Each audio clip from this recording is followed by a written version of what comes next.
जय हिंद साथियों। आज का हमारा टॉपिक है राजस्थान राज्य महिला आयोग, स्टेट वुमेन कमीशन। ओके, तो ये एक पेज है। सिर्फ इस एक पेज में आपको पूरा का पूरा डेटा कवर मिलेगा। तो इस एक ही वीडियो में हम सारा जितना भी हमारे एग्जाम पर्सपेक्टिव से इम्पॉर्टेंट है वो पढ़ते हैं। तो चलिए स्टार्ट करते हैं फटाफट से। देखिए, पहला, यह एक गैर संवैधानिक सांविधिक निकाय है। तो सबसे पहली बात गैर संवैधानिक है। गैर संवैधानिक का मीन्स क्या होगा?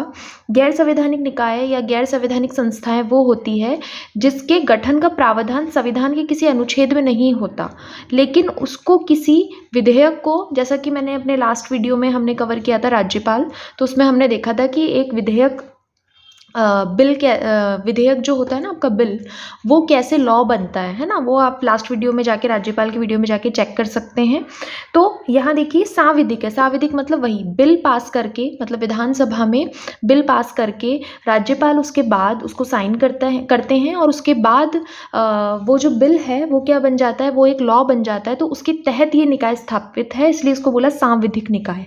ठीक है, यह एक परामर्शकारी निकाय है। मीन्स ये जो राजस्थान राज्य महिला आयोग है, सबसे पहले बात तो जैसे कि इसके नाम में है महिला, तो ये महिलाओं का ही आयोग है और महिलाओं के लिए ही बनाया गया है। महिलाओं के विरुद्ध जितने भी कार्य होते हैं, महिलाओं के विरुद्ध जितने भी अपराध होते हैं, उनके लिए बनाया गया आयोग है। ये परामर्शकारी है। मीन्स ये जांच कर सकता है लेकिन ये दंड नहीं दे सकता, तो इसीलिए इसको बोला है कि ये एक परामर्शकारी निकाय है। नेक्स्ट देखिए, हम इसकी संरचना देखते हैं। बड़ी सिंपल है। इसमें जो आपका राज्य महिला आयोग है उसमें एक अध्यक्ष होता है और 4 सदस्य होते हैं सचिव सहित। मतलब ये जो 3, आप बोल सकते हो 3 सदस्य प्लस 1 सचिव होगा। अब इसमें ध्यान दीजिए, इन 4 सदस्यों में से एक सदस्य एससी और एसटी समुदाय की होना आवश्यक है और एक जो सदस्य है वो ओबीसी की होना आवश्यक है। मतलब एक एक इन दोनों में से होगा और बचाव आप फिर किसी में से भी कर सकते हो। अब सचिव जो होगी वो आरएस रैंक की कोई अधिकारी होगी, ये जरूरी है। अब वैसे ही इनके अध्यक्ष और वगैरह के लिए कोई योग्यता नहीं है, लेकिन हाँ, कोई भी प्रतिष्ठित महिला, समाज की प्रतिष्ठित महिला जो होती है वो राजस्थान राज्य महिला आयोग की सदस्य भी और अध्यक्ष भी बन सकती है। सिर्फ सचिव के लिए आपके पास उनके पास एक आरएस रैंक के अधिकारी उनका होना ज़रूरी है। अब देखिए, इनका कार्यकाल होता है 3 वर्ष। कार्यकाल होता है 3 वर्ष। ठीक है, नेक्स्ट देखिए, त्यागपत्र। ये त्यागपत्र अपना राज्य सरकार को देते हैं। इनकी बैठक कितनी होती है? हाँ, एक और इम्पॉर्टेंट बात, इनकी नियुक्ति। तो इनकी नियुक्ति जो है वो राज्य सरकार में सीएम द्वारा की जाती है। आप इम्पॉर्टेंट है, सीएम नियुक्त करता है। कोई योग्यता नहीं है, लेकिन कोई प्रतिष्ठित महिला होनी चाहिए। कार्यकाल 3 वर्ष होता है। त्यागपत्र ये अपना राज्य सरकार को देते हैं। आप ये एक चीज़ ध्यान रखिए, इन जनरल आपको मोस्ट ऑफ दी जो पॉलिटी है हमारी, उसमें आपको यही मिलेगा, जो नियुक्त करता है उसी को त्यागपत्र दिया जाता है। तो त्यागपत्र किसको देते हैं? राज्य सरकार को। नेक्स्ट देखिए, कितनी बैठक होती है राज्य महिला आयोग की? तो कम से कम 2 माह में 1 बैठक होना ज़रूरी है। कम से कम, है ना, ज़्यादा से ज़्यादा तो कितनी भी हो सकती है, लेकिन 2 महीने में 1 बैठक करना कंपलसरी है। नेक्स्ट देखिए, इनकी वेतन और सेवा शर्तें। नियुक्ति राज्य सरकार ने की है, तो इनकी जो वेतन और सेवा शर्तें हैं वो भी राज्य सरकार ही निर्धारित करेंगी। पद से हटाना, इनको पद से कौन हटाएगा? जिसने नियुक्त किया है। बहुत सिंपल है ये तो, जो आपका एक ही सिनेरियो चल रहा है इसमें कि राज्य सरकार ने नियुक्त किया है, राज्य सरकार को ही त्यागपत्र दिया जाता है, राज्य सरकार ही पद से हटाती है, सीएम हटा सकते हैं। क्या क्या कारण हो सकते हैं? तो कारण देखिए, लगातार अगर कोई सदस्य या अध्यक्ष 3 बैठक से अनुपस्थित है तो हटा सकते हो। दिवालिया घोषित हो जाते हैं तो हटा दिया जाता है। असमर्थ होते हैं तो हटा दिया जाता है। भ्रष्टाचार में लिप्त होते हैं तो भी हटा दिया जाता है। या विकृत चित्त के आधार पर, मतलब मेंटली अगर वो डिसबैलेंस हो गया, उनकी मेंटल कंडीशन ठीक नहीं है, तो उसमें भी हटा सकते हैं। तो ये पद से हटाने के कारण है। तो यहाँ तक आपने देखा, ये सब कंप्लीट है। अब नेक्स्ट देखिए कि इसका मुख्यालय जयपुर है, मैंने आपको बता दिया था। नेक्स्ट देखिए, अपनी वार्षिक रिपोर्ट राज्य सरकार को सौंपते हैं। राज्य सरकार को सौंपते हैं और 3 माह में सरकार, मतलब वार्षिक रिपोर्ट तो ये सौंप देते हैं, उसके बाद सरकार को 3 महीने के अंदर इनको आंसर देना ज़रूरी है कि उस पे, मतलब मान लो इन्होंने बोला कि ये कार्य विरुद्ध हो रहे हैं महिलाओं के, है ना, महिला आयोग ने रिपोर्ट दी राज्य सरकार को, तो राज्य सरकार को 3 महीने में उसके ऊपर उन्होंने क्या कार्रवाई की, वापस महिला आयोग को बताना ज़रूरी है। तो ये इंपॉर्टेंट है। अब संबंधित धाराएं आप देखिए, मात्र 4 धाराएं हैं।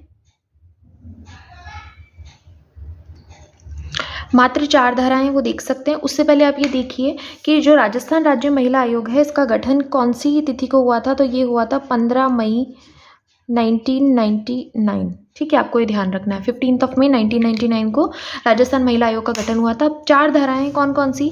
एक है आपका धारा 3 जिसमें संरचना का उल्लेख है। संरचना क्या है अभी हमने देखा, 1 अध्यक्ष 4 सदस्य सचिव सहित। नेक्स्ट देखिए धारा 10। धारा 10 में जो आपकी राज्य महिला आयोग है उसकी शक्तियों का उल्लेख है। अब इनकी शक्तियाँ जो होती है वो सिविल कोड के समान ही होती है ना, लेकिन आपको ये ध्यान रखना है कि सिविल कोड के समान तो इनकी शक्तियाँ होती है, लेकिन ये जांच कर सकते हैं, दंड नहीं दे सकते क्योंकि परामर्शकारी निकाय है।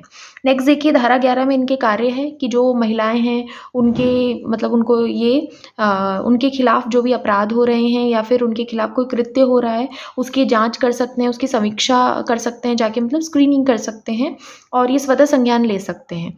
नेक्स्ट देखिए धारा 12 में इनके महिलाओं के विरुद्ध कृत्यों की ये जो जांच करते हैं और उसके लिए जो अनुरोध करते हैं राज्य सरकार से कि आप कोई एक्शन लीजिए, तो वो धारा 12 में उल्लेख है। तो आपको ये 4 धाराएं याद करनी है, बहुत इंपॉर्टेंट है। नेक्स्ट देखिए ये पूरा का पूरा बस इतना ही है आपका राजस्थान राज्य महिला आयोग में। अगर आप ये याद कर लेते हैं तो आपका most of the data cover हो जाएगा। नेक्स्ट देखिए हम ये देखते हैं कि अभी तक कौन कौन राज्य महिला आयोग अध्यक्ष रही हैं। तो देखिए अब तक 8 अध्यक्ष रही है जिसमें से 2 कार्यवाहक थी, वो भी हम देखेंगे कौन। पहला आपको देखना है कि जो पहली महिला आयोग की अध्यक्ष थी वो थी कांता कथूरिया। कांता कथूरिया ने 25/5/1999 से लेकर 24/5/2002 तक इनका कार्यकाल था 3 वर्ष का, जो हमने देखा अभी होता है। इनके बाद जो बनी वो थी प्रोफेसर पवन सुराना 2003 से 2006। नेक्स्ट देखिए उसके बाद थी तारा भंडारी 2006 से 2009। फिर थी मीरा महर्षि, ये कार्यवाहक थी 2009 से 2010। सरिता सिंह 2010 से 2011। लाडकुमारी जैन 2011 से 2014। सुमन शर्मा 2015 से 2018। और अभी जो ये है ये वर्तमान है रेहाना रियाज चिश्ती। इनकी पोस्टिंग आपको ये इंपॉर्टेंट ध्यान रखना है, एक तो जो पहली बनी वो किस तारीख को बनी, 25 मई 1999, 15 मई 1999 को गठन हुआ था। ठीक है, तो आप ये ध्यान रखेंगे। अब देखिए आप रेहाना रियाज चिश्ती, उनका कार्यकाल 11 फरवरी 2022 से 10 फरवरी 2025। अब ऑल्दो ये खत्म हो गया लेकिन फिर भी अभी नए महिला आयोग का गठन नहीं हुआ है, जैसे ही होगा मैं आपको सूचित करूंगी। तो रेहाना रियाज चिश्ती अभी वाले एग्जाम्स के लिए आपको ये ध्यान रखना है, इन केस अपडेट होता है तो आई विल इन्फॉर्म यू। तो रेहाना रियाज चिश्ती अभी हैं। तो ये आपके 8 महिला आयोग के अध्यक्ष रही है जिसमें से 2 कार्यवाहक थी और जो 6 थी वो थी आपकी जो रही है। ठीक है, आप इसको कोई ट्रिक बना के भी याद कर सकते हैं, लेकिन आप 1-2 बार, एक्चुअली क्या होता है ये जो आप हमेशा कोई भी पॉलिटी का जो टॉपिक होता है उसको 2 पार्ट्स में डिवाइड कीजिए। एक तो जो आर्टिकल्स हैं, जो उनके गठन है, संरचना वगैरह है, उनको एक साथ पढ़िए, और ये जो व्यक्तिगत इनके नाम है कि कौन कौन से व्यक्ति रही है उनको आप अलग से डिवाइड कीजिए और उनको एक बार रोज़ ऐसे ही देखिए। बहुत ज़्यादा टाइम नहीं देना, 2-3 मिनट के लिए आप एक बार नज़रों के सामने से उसको देख के निकालेंगे तो आपको धीरे धीरे याद हो जाएगा। तो ये आपके पास ये हो गया। तो ये आपका एक सिनेरियो पूरा कंप्लीट होता है राजस्थान राज्य महिला आयोग। नेक्स्ट देखिए वर्तमान में कौन है वो भी देखना ज़रूरी है। तो वर्तमान में कौन है वो देखिए। वर्तमान में अभी हमने देखा रेहाना रियाज चिश्ती अध्यक्ष है। कब इन्होंने इनका पद ग्रहण किया था, इन्होंने किया था 15 फरवरी 2022 को। ठीक है, जैसा कि हम देख सकते हैं, 11 फरवरी 2022 को, और 10 फरवरी तक 25 तक इनका कार्यकाल था। ठीक है, 11 फरवरी को।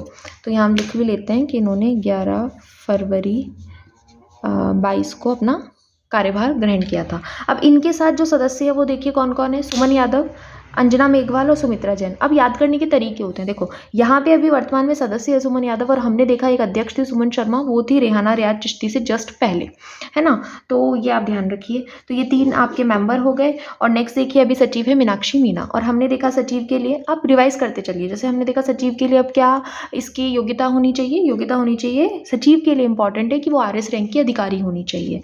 नेक्स्ट देखिए कुछ बातें हैं वो देखिए, जैसे जो आपकी महिला आयोग की सदस्य थी कौन कौन, एक सुनीता सत्यार्थी और एक दमयंती बाकोलिया। ये 2 बार सदस्य रही है, आपको ध्यान रखना है, सुनीता सत्यार्थी और दमयंती बाकोलिया। और एक और इम्पॉर्टेंट बात है कि जो पहली महिला जिला प्रमुख थी हमारे राजस्थान राज्य की, वो थी थी वो नगेंद्र बाला थी, वो राज्य महिला आयोग की सदस्य भी रही है, ये भी आपको याद रखना है। और ऐसे ही जो पहली अध्यक्ष कांता कथूरिया थी वो RPSC सदस्य भी रही है, ये भी आपको इम्पॉर्टेंटली याद रखना है। तो आई होप आपको ये वीडियो यूज़फुल लगा होगा आपके एग्ज़ाम्स के लिए। इस एक वीडियो में मैंने आपका पूरा ये एक टॉपिक कवर करवा दिया है मात्र 10 मिनट में। अगर आपको ये वीडियो पसंद आया तो प्लीज़ आप चैनल को सब्सक्राइब कीजिए, लाइक कीजिए और कमेंट कीजिए, और आप मुझे बता सकते हैं कि नेक्स्ट वीडियो आपको कौन से टॉपिक्स पे चाहिए। अब